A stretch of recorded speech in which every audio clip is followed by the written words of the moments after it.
Ladies and gentlemen, the President of the Republic of the Philippines, His Excellency Ferdinand R.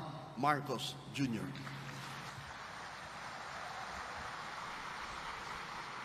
Maraming salamat sa ating Agrarian Reform Secretary, Secretary Conrado Estrella. Magsiupo po tayo. Kasama din po natin ang kalihim ng Department of Agriculture na si Secretary Kiko Laurel. Andito po ang Department of Agriculture dahil po ang katotohanan, ang pagbigay ng trabaho ng agrarian reform, hindi lang po ang pagbigay ng titulo, hindi po ang pagbigay nitong COCROM na aming ginagawa ngayon.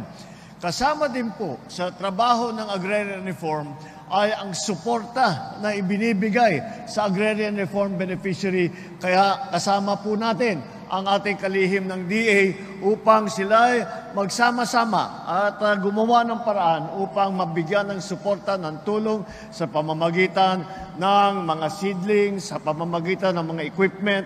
Yan po ang trabaho po ng DAR at saka ng DA. Ang ating kasama na siya nga ay isa sa nagbuo doon sa aming bagong batas, the New Emancipation Act.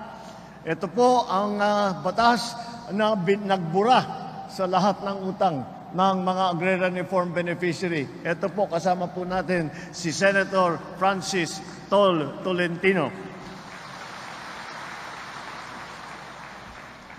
At ang ating butihing gobernador ng lalawigan ng Quezon, Governor Angelina Helen Tan, na sa palagay ko sa kakatukso ni Secretary Conrad, gusto niyang bawiin yung pirma niya doon sa ospital ng Pangasinan. Ang Lucena City Mayor, Mark Don Victor Alcala, 3rd District Representative, Representative Reynante Arrogancia, 4th District Representative, Representative Mike Tan, at ang pinakamahalaga, ang pinakaimportante na kasama natin ngayon dito, kayo po ang mga agrarian reform beneficiary. Aking mga kasamahan sa pamahalaan na nasyonal at saka sa lokal, magandang araw sa inyong lahat. Bago po ang lahat, nagpapasalamat po ako sa mainit ninyong pagtanggap dito sa amin. Masaya kami na makita kayo muli. Ngayong araw ay maghahatid po kami ng isang magandang balita sa ating mga magsasaka.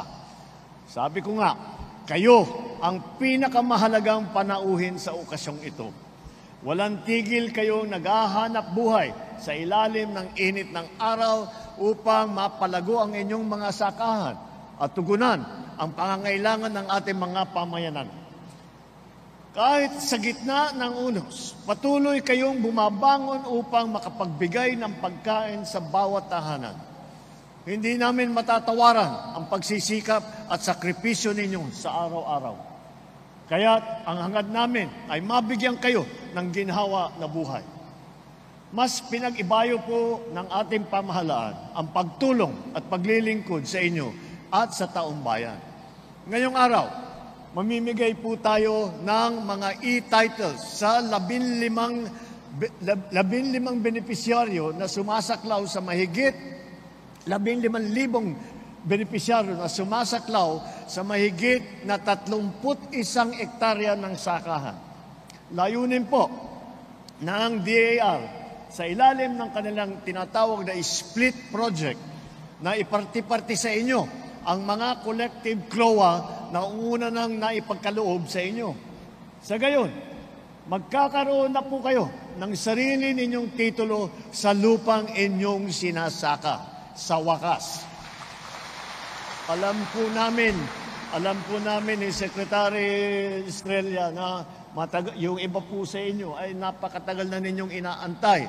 Kaya't ipinipilit namin na ibilisan ang pagbigay ng ating mga titulo para nang sa ganun maliwanag kung ano ang sa inyo, ano ang isasaka ninyo at kung ano man ang aanin ninyo ay sa inyo rin. Kaya naman, nagpapasalamat tayo sa World Bank dahil katuwang sila ng DAR sa pagpapatupad nito. Masaya ko ding ibinabalita sa inyo na mahigit 600 benepisyaryo na makakatanggap ng kanilang e-title sila simula noong 2022 July dito sa probinsya ng Quezon. Mamamahagi rin po tayo ng halos 11,500 Certificate of Condonation with Release of Mortgage o COCROM para sa higit na 9,800 agrarian reform beneficiaries. Sa ilalim ng Republic Act, ito po yung aking nabanggit na Republic Act number 11953, ang tinatawag na New Agrarian Emancipation Act. Ang higit na 440 milyong pisong halaga na utang ninyo ng mga ARB dito sa probinsya ng Quezon ay burado na po. Kasama na ang amortisasyon, kasama na ang interest, kasama na ang surcharge. Hindi nyo na po kailangan pag-aalahanin ang mga babayaran ninyo kaugnay sa inyong lupang sinasaka. Ang iisipin na lang ninyo kung paano ninyo mapapalago ang lupang inyong pinangangalagaan. Sa pagwawalang bisa ng mga bayaring kaugnay sa lupang pansakahan, ay maiipon ninyo ang maaaring gamitin para upang mapalago ang inyong kabuhayan. Hangad namin na magbigay daan ng mga sertipikong ito patungo sa kaginhawaan at kasaganahan ng ating mga agrarian reform beneficiary. Lalo na dito sa Quezon, nakilala sa mga produkto tulad ng niyog, mais, saging, pinya, kape. Hangad po namin na lalo pang sumigla ang inyong pagsasaka. Ngayong wala na kayong inaalala sa lupang inyong sinasaka. Ito po ay isa lamang sa maraming programa ng ating pamahalaan para sa mga magsasakang Pilipino. Mamaya lamang tutungo tayo sa Lukban para isulong ang isa sa mga proyekto ng Department of Agriculture. Layunin nito ang mapataas ang kita ng ating magsasaka at mapalakas ang agrikultura sa ating komunidad sa tulong ng makabagong teknolohiya at pamamaraan. Sa puntong ito, tinatawagan ko ang DAR, ang DA at ibang pang ahensya ng pamahalaan. Kasama na ang lokal na pamahalaan na magtulungan para sa ating mga magsasaka na linangin ang kanilang kaalaman at kakayahan. Kailangan natin silang gabayan sa mga makabagong pamamaraan at kagamitan sa pagsasaka. Sa ating mga magsasaka, nawa po ay magamit ninyo ang aming handog hindi lamang sa inyong pag-unlad, kundi pati na rin sa pag-asenso ng inyong komunidad at ng probinsya ng Quezon at kasama na rin dyan ang buong Pilipinas. Gusto ko rin hikayatin ang ating mga kababayan na tulungan natin ang ating mga magsasaka sa paggawa ng pagkain. Kaya nga isinusulong namin ang agrikultura sa kalunsuran na saan kami ay nakikipag-ugnayan sa iba't ibang ahensya ng pamahalaan at pribadong sektor din na magtanim at magtayo ng mga community garden.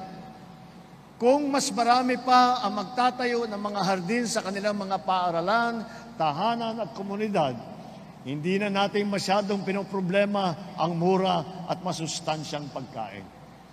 Lahat po tayo ay may pananagutan sa pagpapaunlad sa ating minamahal na Pilipinas.